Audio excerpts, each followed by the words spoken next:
ايه رأيك اقولك عن 5 اخطاء ممكن تقع فيهم لو بتربي فراخ؟ اول خطأ ممكن تقع فيه انك تشتري كتاكيت من مصدر مش موثوق. طب ليه؟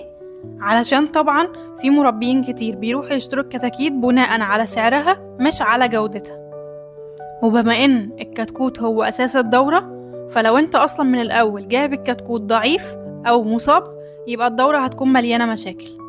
مش بس كده، لا انت كمان هتبدأ تلاحظ ان في معدلات نفوق عالية خلال اول اسبوع، والقطيع معاك هتبقى مناعته ضعيفة، وبالتالي قابليته هتبقى اكبر لأي اصابة تحصله سواء تنفسية او معوية او فيروسية.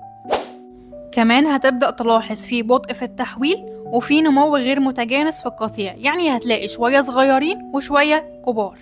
وعلشان كده النصيحة هنا هتكون انك تشتري الكتكوت من مصدر موثوق معروف ان المفرخ اللي جايب منه بيطبق الامن الحيوي كويس. طب ايه تاني خطأ ممكن تقع فيه؟ انك تهمل ادارة التحضير اول 10 ايام من عمر الدورة، ودول لان هم حجر الاساس.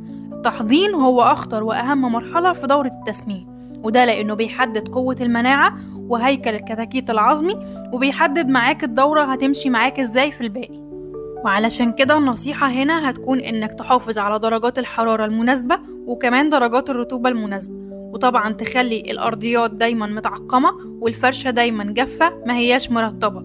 كمان تلاحظ ان توزيع الكتاكيت يبقى متساوي في العنبر، وتراقب سلوكهم كويس علشان تعرف اذا كانت درجة الحرارة مناسبة والانتشار كويس ولا لا، وتوفر تهوية كويسة طبعا بدون تيارات مباشرة. أما بالنسبة لثالث خطأ فهو الاستخدام العشوائي للأدوية وللتحصينات. طيب إيه المشكلة؟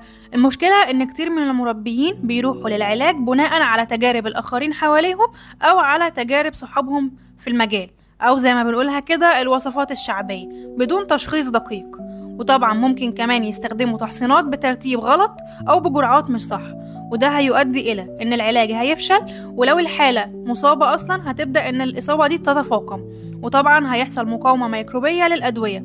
ممكن كمان يحصل تداخل ما بين التحصينات أو كمان يحصل هبوط مناعي. ورابع خطأ هو سوء التهوية داخل العنبر، وده لأن التهوية مهمة جدا جدا جدا، وتهوية سيئة بتساوي زيادة في تركيز الأمونيا وزيادة في تركيز ثاني أكسيد الكربون ورطوبة عالية. طيب وده بقى هيعمل لنا إيه؟ هيعمل لنا مشاكل تنفسية كتير زي CRD أو الميكوبلازما أو IB وخلافه. كمان هيحصل ضعف في الشهية وفي النمو، وطبعا زيادة الرطوبة عن الحد المسموح بتخلي إن يحصل أمراض معوية. وخامس خطأ بقى بيقع فيه المربيين هي التغذية الغير متوازنة، أو إن يحصل تغيير مفاجئ في العلف. طب إيه اللي بيحصل؟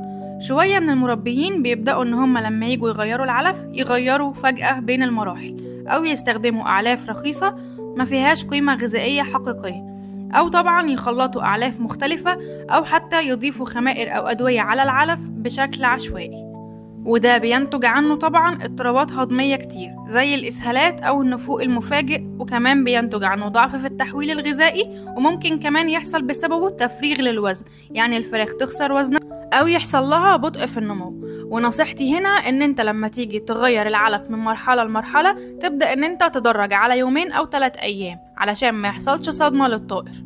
وطبعا مهم انك تستخدم العلف على حسب عمر الطائر، اذا كنت هتمشي معاه بادي او نامي او ناهي المرحلة على حسب العمر، وعلى حسب طبعا كمية الاستهلاك.